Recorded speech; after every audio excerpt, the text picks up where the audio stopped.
Hello, I'm Martin Czerny from XBIM Limited, and today I would like to talk about requirements and validation in BIM. So first of all, how does it usually look like these days, right? So the current process, there is a client. If the client is well informed, they would create their exchange information requirements. Most of the time, they would keep them or model them in something like Excel, and they would give it to contractor. Contractor would take that, they would extend with their working practice, and they would create project exchange information requirements, rewriting into another Excel file.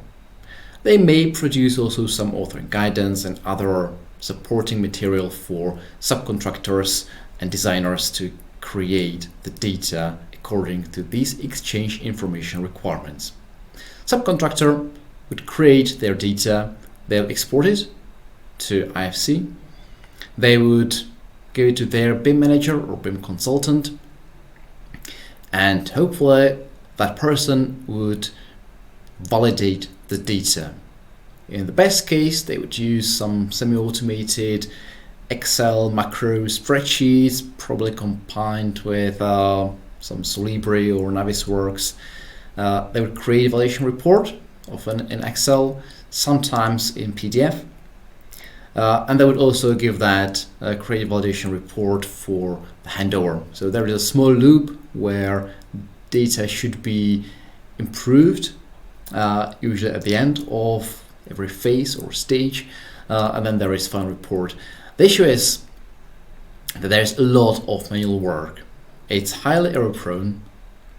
There are many transformations. You can see I intentionally put these not equals signs across the process, because when you're rewriting things, transforming these files, transforming requirements, transforming the data, you can never tell if this actually equals. So even though you may say that the handover is, say, 56% of requirements, you can't really guarantee it's 56%. It might well also be just 20, because you cannot guarantee that these things actually link together. So that's definitely suboptimal. But there are many open standards available to you, to everyone in the industry, to make this process more smooth, more automated, and most importantly, more reliable. So with IFC, that was also already in the diagram. So it's a good choice for as a replacement for proprietary model standards, so you can make your process more neutral to authoring tools and specific model practices. There's IDS, new standard for Building Smart.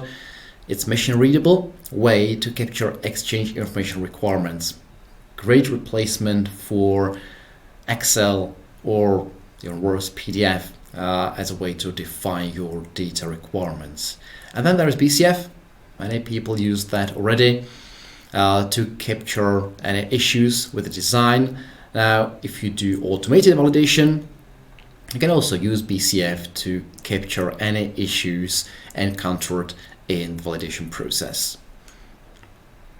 So how the new process could look like, right? You remember there were two loops. One was from client to through the contractor, through validation process back to the client. So the client actually has the feedback on the quality of the data they are receiving.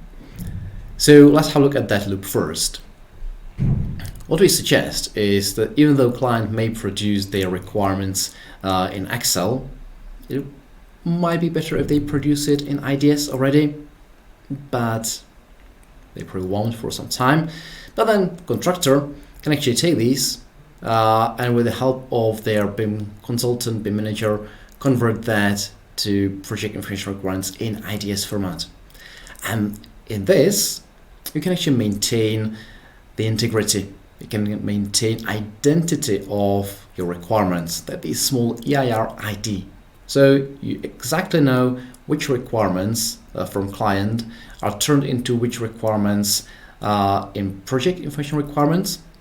Then if you use something like IDS, you can actually run automated validation, preferably in the cloud, share it with your team so people can actually share the knowledge they learned on previous projects, etc.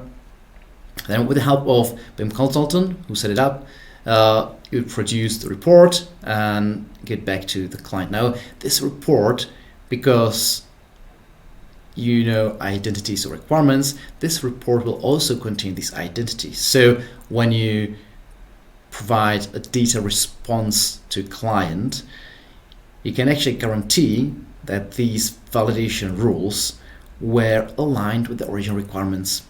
And now you can actually say it's 100% and I know that I've checked what you asked for.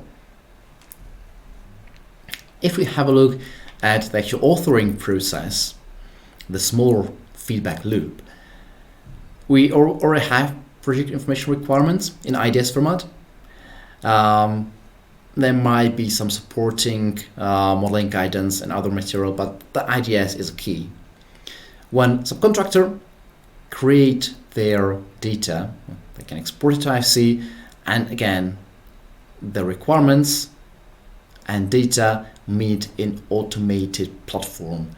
We have Flex for that, and in there, if you run the validation, and as I said before, you can then create BCF, which will contain both identities of the data and identities of requirements. So subcontractor can see what has actually been checked, what's wrong, and they can fix it, right? So BIM manager or consultant would help to configure the validation. They will also help to create IDS, and a subcontractor can very quickly and easily check if their data is valid, if it actually replies to the very original questions given by the client. They can do this earlier. They don't need to wait till the end of the phase or the end of the stage, and they can learn as well. They can improve over time. They can do this quickly, every day, every week. So if there is some bigger amount of work needed, it will be done early, so it won't hurt as much at the end. If we bring these two cycles together, we have this bigger loop from client through contractor, BIM consultant or manager, back to the client, and then we have this smaller loop.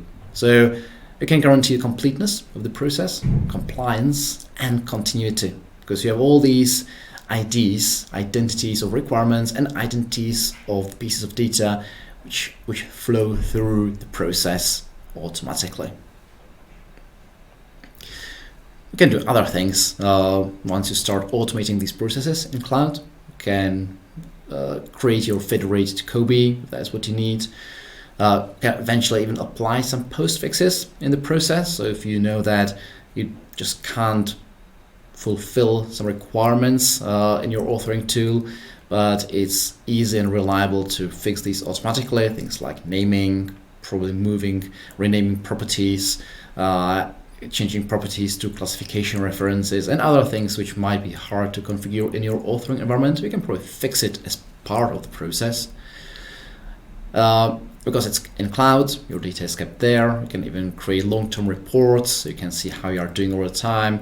You can create your portfolio views and federated models in the cloud and other things, but that is after you actually start automating in the cloud and sharing your knowledge and processes within the team. If you're interested, I'd be very happy to talk to you. So get in touch and see you later.